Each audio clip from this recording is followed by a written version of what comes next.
Hello everybody, welcome back to Screenstars. I'm here today to bring you my review for the 2025 horror film Until Dawn.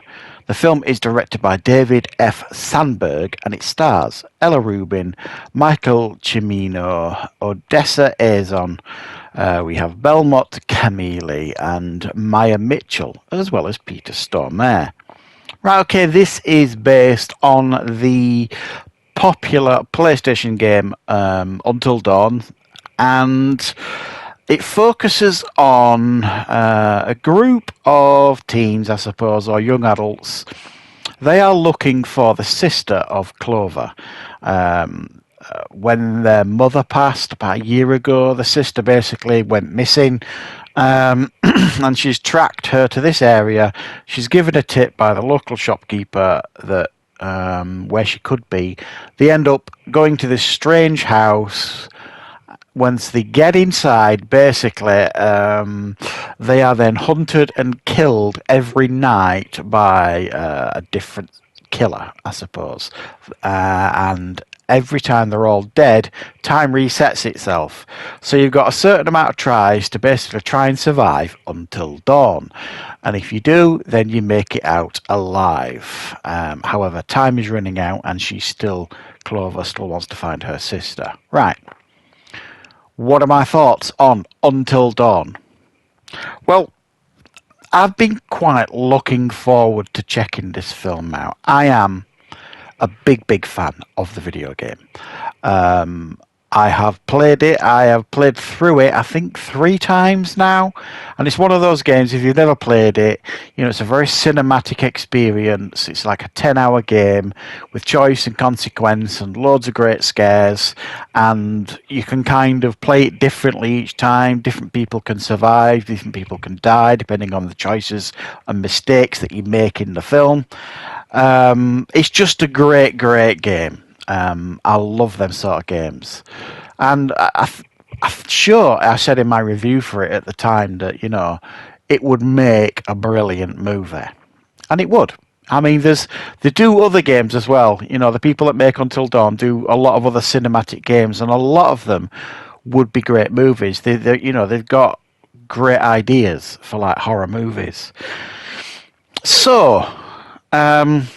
Then this came out, and then I started seeing some fairly lackluster reviews, and I was like, oh, God, no, how could they bugger it up? The blueprint is right there. And I think that's the biggest problem with this film. The blueprint is right there, but they've chosen not to follow it. The director, and I've read interviews and stuff with him, basically saying he didn't want to remake the game. What would be the point in that? He just wanted to make a horror film set in the Until Dawn universe, whatever that means. Okay, but if you're making an Until Dawn game, a film, and you're calling it Until Dawn, people that have come to enjoy that game expect that game on screen. They want a similar thing. I'm not saying they should do it shot for shot, and they could obviously make some changes here and there, but they've basically chosen to distance themselves from the game and do something completely different. It's like a second cousin to the game, this film. And I think that's a shame, and I think it spoils the film in a lot of ways. However, I think if the Until Dawn game had never existed, never been made, and this film came out, I think it would probably be doing better than it has. Because as a horror film, it's quite decent.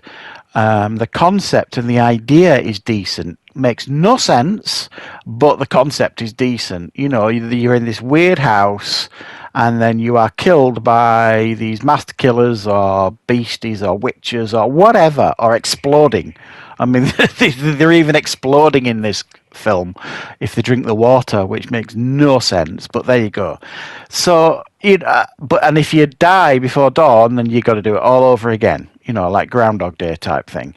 So the idea is decent and sound, but then they go and add Peter Stormare's character to this. Now, if you don't know, Peter Stormare was in the game, the original game. He was the psychiatrist in the game. He was kind of like the person that you spoke to in between the chapters, sort of thing, kind of sewed it all together. And it worked very well for the game. But his character in this, it's not even the same character, not really, is a doctor who experiments. Doesn't exactly say how he experiments. He just experiments on people. Okay, so has he invented time travel then? I'm sure he could find a better use for it than experimenting on people and turning them into bloody Wendigos and beasties and witches. And this is what I mean. It's absolutely flawed. The logic of the film falls flat on its face because it makes no sense. Absolutely no sense at all. And that, for me, is one of the most difficult things. One of the biggest hurdles for me to try and get over is the logic of the film, because it just doesn't work at all. And for me, I think that is a real shame, because there are some very, very good moments in this film. Some scares, some jump scares, some gory moments that are done quite well.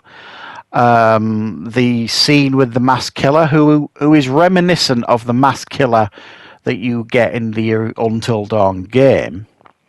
Well, I'm not going to spoil the game, but the masked killer in the Until Dawn game is not really what you think he is. But in this, he absolutely is a masked killer. And he kills them in quite brutal ways, sort of thing. And like I say, there's other ways that they die. I think the most entertaining one is, and again, this makes no sense. They're all kind of sat in like the bathroom saying, well, let's just sit here till dawn, see what happens. And then one of them's like, oh, I'm thirsty. And he has a drink from the tap and he shares it with everybody. And then they all start exploding. And I mean, literally exploding for drinking water. It doesn't explain it. I mean, it's great fun to watch, but it doesn't make any sense at all.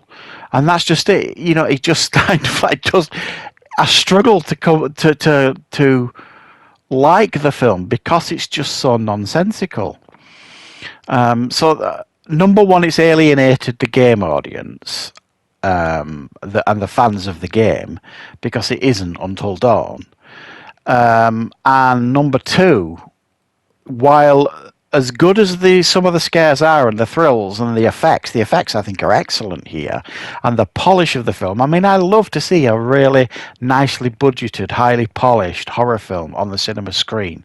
I think they could be brilliant. I mean, we all like to see lower budget indie films and stuff that are doing well, but I like to see a highly polished one as well.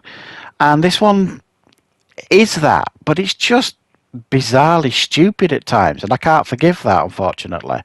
So yeah, if you are a fan of the game, I think you're going to be disappointed. If you've never seen or played the game, then you might actually enjoy this a little bit more than most. For me, though, it was a little bit of a disappointment. So thank you very much for joining me for this review, and I will of course be back with plenty more content on the channel very, very soon.